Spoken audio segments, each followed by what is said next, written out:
क्यों न सत्ता से सवाल पूछा जाए। ट्रेन हादसा इतना बड़ा हो गया, क्या अश्विनी वैभव को इस्तीफा नहीं देनी चाहिए? क्या वो जवाबदेही नहीं है? दोस्तों, आज इसी मसले पे बात करेंगे, लेकिन गोदी मीडिया इतना हद पार कर दिया है, उसका अब क्या कहा जाए। एक एक पे बात करूंगा मैं। पश्चिम बंगाल में कंचनजंगा रेल हादसे में लगभग 9 की मौत हुई है और 50 से ज्यादा घायल हुए हैं।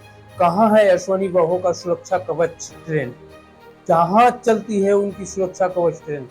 2 साल में इतनी बड़ी बड़ी हादसाएं हो गई और जवाबदेही की वजह राजनीति बता रहे कि राजनीति नहीं करनी चाहिए इस हादसे में। क्यों भाई? राजनीति तो आप लोग भी करते थे ना। और हद की सीमा तो पार अब हो गई। जो गोदी मीडिया के एंकर, गोदी मीडिया जो लगातार इस मुद्दे को भटकाने के लिए पुराने हादसों को याद दिला रही है, पुराने हादसे को उस वक्त का याद दिला रही हैं। उनको लगता था उस समय विपक्ष जो आज है उस समय सत्ता में थी, लेकिन ज्यादा स्टडी नहीं की हुई थी। जब जिस सन का वो दिखा रही हैं उसमें भी एनडीए सरकार यानी बीजेपी की सरकार थी। तो एक बार उनको भी सुन लेते हैं, क्या कह रही हैं, क्या बता रही हैं कि मतलब 2001 के तुलना में बहुत कम हादसे हुए हैं। और उनका कहने का मतलब ये था कि 2001 में कांग्रेस की सरकार के यूपीए की सरकार थी, उसमें इतना बड़ा हादसा हुआ है, बहुत ज्यादा हादसा हुआ है, उसके मुताबिक बहुत कम हादसा हुआ है। लेकिन उनको क्या पता था कि उस समय भी बीजेपी गवर्नमेंट थी, एनडीए की सरकार थी। तो उस वीडियो को भी सुनते हैं। हो रहा था। अगर यूपीए राज के 10 साल और एनडीए राज के 10 साल को देखें तो हर साल पटरी से ट्रेन उतरने के हादसों के आंकड़ों पर नजर डालें। 2004 से 14 के बीच यूपीए राज में सालाना 86.7 घटनाएं हुई। 2014 से 23 के बीच सरकार कहती है कि 47.3 घटनाएं हुई। ट्रेन हादसों की औसत संख्या की तुलना करें तो यूपीए के 10 साल में 171 घटनाएं सालाना हुई, जबकि 2014 से 23 के बीच एनडीए राज में 71 रेल दुर्घटनाएं सालाना हुई। रेल के पटरी से उतरने की घटनाओं की संख्या में बड़ी गिरावट देखी गई। 2000-2001 में 350 से घटकर 2022-23 में 36 हो गई। यूपीए के 10 साल में जहां पीआईबी का डेटा कहता है कि 1711 रेल हादसे हुए, वहीं एनडीए के शासनकाल में 2014 से मार्च 2023 के बीच 638 रेल हादसे हुए। यही पापा की परी है, गोदी मीडिया, गोदी एंकर है, जो 2000 की नोटों में चिप निकाल के बता रही थी 2000 की नोट में चिप है। और वही गोदी मीडिया है जो 400 पार के लिए हल्ला बोल कर दिए थे। 400 पार आ रही है, शर्म नहीं आती। और आज जो हम बात करेंगे, डिजिटल इंडिया बिल सरकार लेके आ रही है। ये जानते हैं क्यों लेके आ रही है? ये इसलिए लेके आ रही है कि जो सवाल पूछ रहे हैं, कुछ यूट्यूब चैनल पे सरकार से सवाल पूछ रहे हैं, उसका जवाबदेही हम ना हो, ऐसे सिस्टम को बंद कर दे।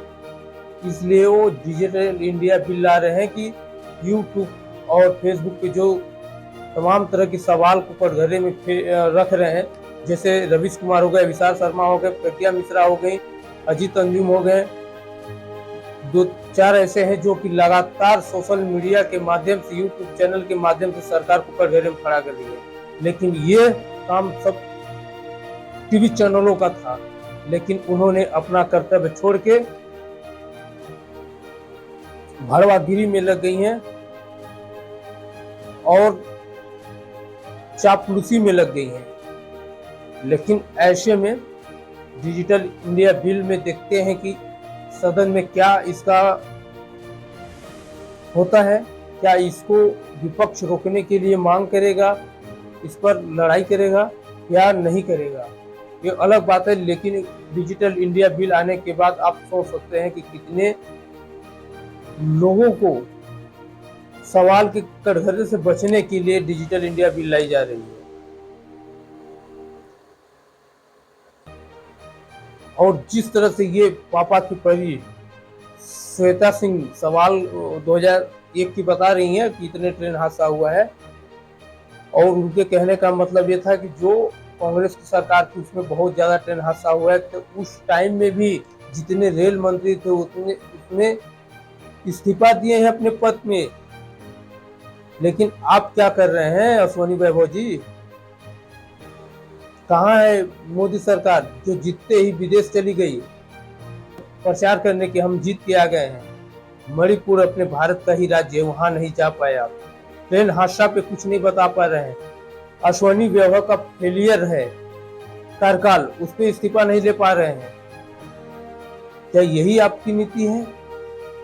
और रही बात एक और, जो इस वीडियो को हर व्यक्ति को सुनना चाहिए। जिस तरह से भारतीय जनता पार्टी चुनाव में हिंदू मुस्लिम किया है और पश्चिम बंगाल रेल हादसे में नमाज पढ़ते हुए मुसलमान ने ट्रेन हादसे में लोगों को रेस्क्यू करने पहुंचे, बचाए, वो वीडियो भी सुन लीजिए।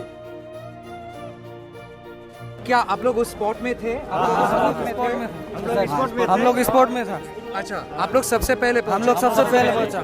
क्या हुआ था? कैसे आप लोग को मालूम चला उधर पे ये हुआ? पूरा जोर से एक तो आवाज आया। हम लोग साइड में ही नमाज पढ़ रहा था। जब हम लोग का नमाज खत्म हो गया, एक एक करके, हाँ। नमाज जब खत्म हो गया, खत्म होने के साथ ही साथ पूरा जोर से एक आवाज हुआ, हाँ। पूरा माटी हिल रहा था। हाँ। तब हम लोग पूरा गया, दौड़ के गया तो देखा 2 ट्रेन टकरा हुआ है और एक खड़ा था, एक पीछे से जाके टक्कर मार दिया। कितना बजे हुआ है? करीबन 8:30 बजे। ये आपका शर्ट उसी के चलते ऐसा हो गया? हाँ, ऐसा उसी के आप चलते लोग हो क्या नमाज में थे गया। तब? नमाज में थे। ईदी के नमाज में ईद थे? के नमाज में। और उसको छोड़ के आप लोग गए? खत्म हो गया। नमाज खत्म हो गया। उसके बाद ये हुआ। कितना टाइम बोले आप? 8:30 बजे। 8:30। आप जब पहुंचे उधर पे तो क्या देखा आपने सबसे पहले?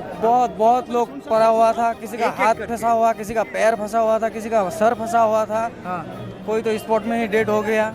ओके। हम लोग देख के उसको सब लोग को एक एक करके निकाल के नॉर्थ बंगाल मेडिकल कॉलेज में रिकवरी करके भेजा है। ओके।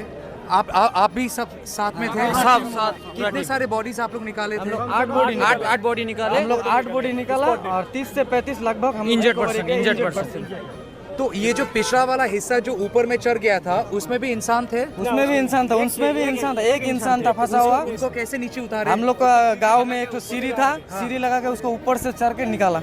अच्छा। शर्म नहीं आती ऐसे नेताओं को जो हिंदू मुस्लिम करके राजनीति करते हैं। हम उम्मीद करते हैं कि ये मुस्लिम धर्म के जो लोग हादसे में बचा है, और अगर उस जगह पे हिंदू भी रहते तब पर भी बचाते हैं। लेकिन ये जो जिस तरह से सरकार हिंदू मुस्लिम करके बांटने का प्रयास कर रही है, ये बहुत दुर्भाग्य की बात है ये इस देश में। तो साथियों, ये वीडियो कैसा लगा? अच्छा लगा और प्लीज शेयर कीजिएगा, और मेरे तरह ही आप भी सवाल पूछना चालू कर दीजिए।